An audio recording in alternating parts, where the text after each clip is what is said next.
Now, as you watch this, I am in a tent somewhere on the coast of England, probably freezing my arse off, but at least I'm having a break. So, there you go. Congratulations to this week's winner. Your name is in the top pinned comment. Remember, we give away a free game each and every week, just to some randomer really. And if you want to save some money on all of these sales, use code SwitchUp over at switchup.gg to get 10% off, 5% instantly and 5% back in cashback. Yeah, nice. We've got some tasty little sales today. Someone actually called me Quid Boy in the comments the other day. Quid Boy? I'll show you Quid Boy. And they also told me that I pronounced Barjan wrong. How little do they know? What is on sale this week? Well, let's find out.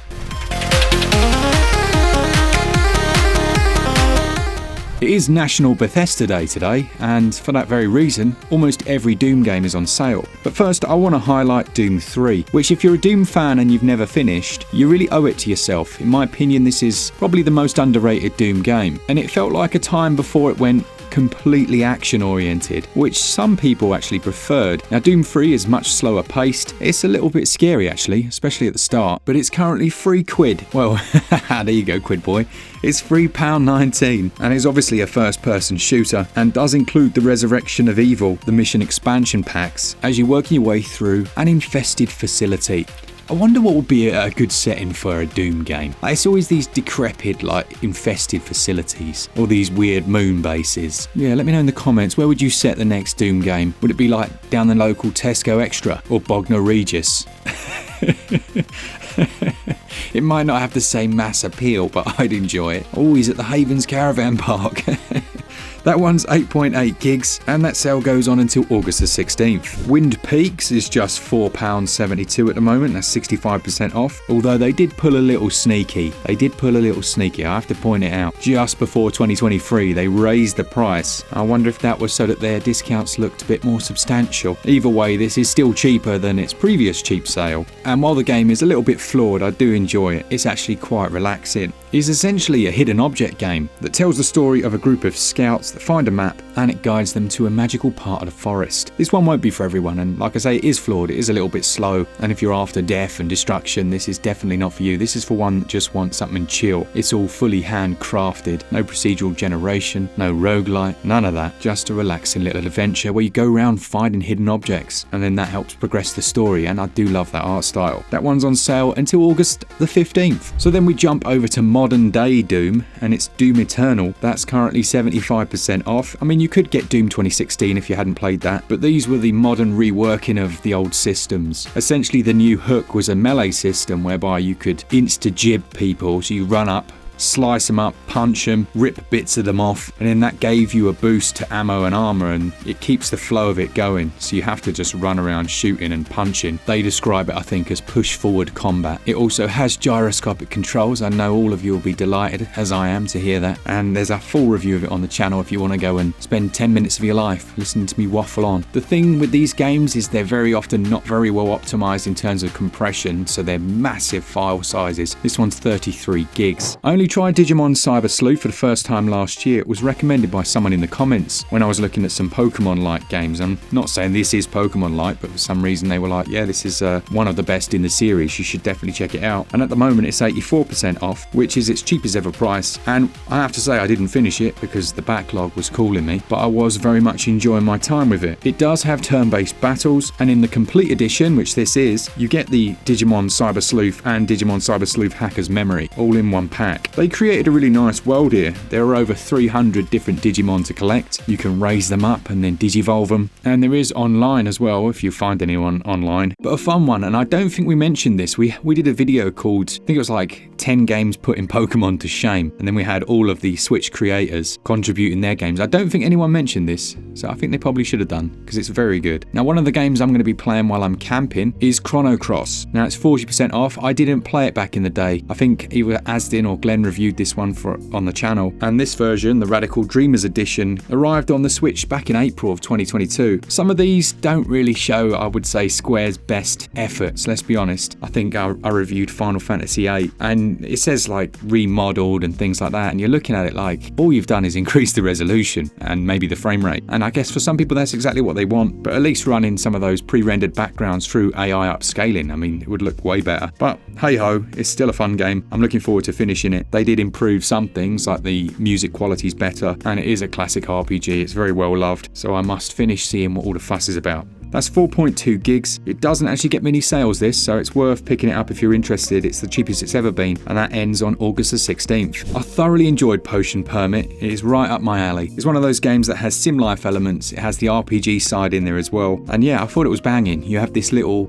medical facility in this new town. Everyone thinks you're a bit unusual because you don't believe in their witch doctor, and then you start bringing patients in, finding the cures for them, and that's where the RPG side comes in. You have to go out and defeat monsters, find the right ingredients, and then begin to cure them. Now, it doesn't have the deep relationships that I know some people like in these games. You can build up relationships to some degree, but they're not as fleshed out as you'd find elsewhere. I don't know whether that came in a DLC. I know there's a ton of like pet DLC and all sorts, but yeah, you'll build those relationships up that will improve your approval rating in the town, and that then allows you to improve certain areas of it. Oh, and you're joined by a dog, which added at least 5 points onto the review score. Good game, 11 quid until August the 13th. This one's a bit off the wall. It's SD Gundam Battle Alliance. I wouldn't class myself as a Gundam superfan, but I did very much enjoy this. I had mixed feelings about the art style. I think I prefer those like hyper-realistic manga-style Gundam, but this kinda charmed me by the end. Gameplay-wise though, I thought it was very fun. The action combat is really responsive, and I didn't find it took me long at all to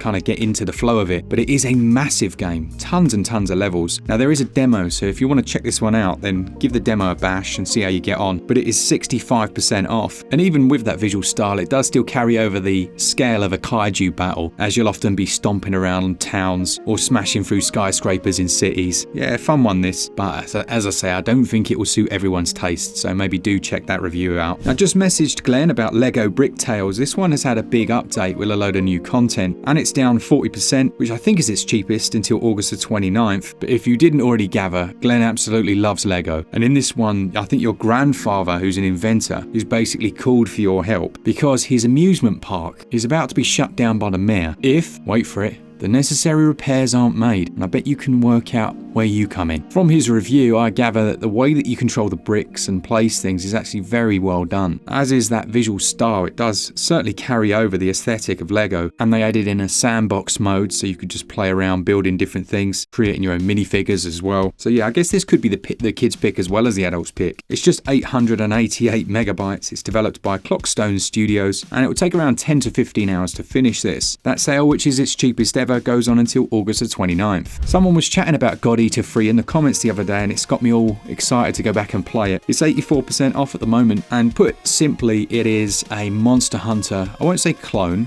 because it's its own thing, but it's a Monster Hunter-like experience. But I would say it's more action-based. So it's, well, more action-based than the original Monster Hunters. The newer Monster Hunters are more action in the way that they're presented. So I guess this did that first, in some ways. Unlike Monster Hunter, where you'll be skipping through all of the story, this one is a little, I'd say it presents story a little better, in my opinion. You haven't got the quest maiden just waffling on before she says, go and kill a Lagombi. And there's full character customization here as well. And rather than 1 to 4 people fighting the monsters, it's actually up to 8 players. But it's worth mentioning you can play through the whole thing completely solo on your own, and using those god arcs is very fun. The hidden gem this week is a very unusual one, and I mean it does obviously get harder and harder to find little gems. This is almost like a Savaloy gem. It's super cheap, and it's called, wait for it, and it is part of a series as well. It's called Holy Potatoes, a weapon shop. And as the title suggests, you have to run your own weapon shop, get your smiths to create new gear, craft unique weapons, and then produce better swords, axes, and everything in between. There's hundreds of different weapons you can make. The soundtrack is actually composed by the guy that did the Castlevania soundtrack, believe it or not. And man, does it get addictive. I had never heard of this before. Like, I mean, the Eshop has, what is it, something like 6,000 games? But even so, I'd never heard of this series at all. They do some other ones that I haven't tried in the Holy Potato series, but £1.94, yes please. That sale goes on until August the 29th. Finishing up with the Savaloy Selection then, we've got 6 very quick games that are on prices that make them cheaper than whatever your regional,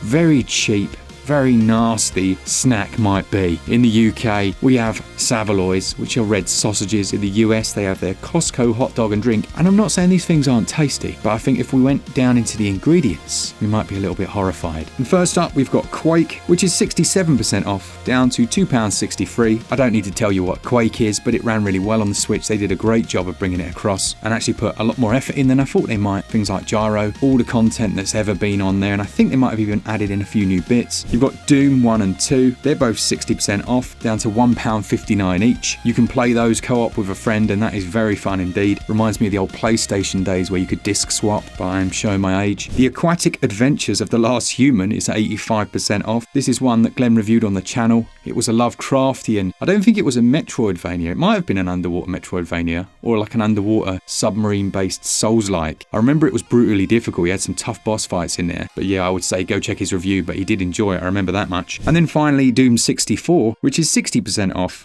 down to £1.59. So as I said at the start, it's most definitely Doom week. As for games that you should avoid, well, I don't know if you noticed, but The Last Hope that we reviewed has now been removed from the eShop after, I think it was Sony filed a complaint, something about copyright infringement. I don't know what they were worrying about. Look at this, it's completely original. Nice. Thanks to all of you that enjoy the content. We got some lovely reviews coming up. Hopefully you saw the reviews from this week. We had things like Tiny Thor. I reviewed Brotato, which is like $5, very addictive game. And we'll have lots more next week. Thanks to our members and our Patreons, and to all of you that support the channel. And as always, for all things Switch, all the time, keep it Switch up. Cheers, guys. See ya!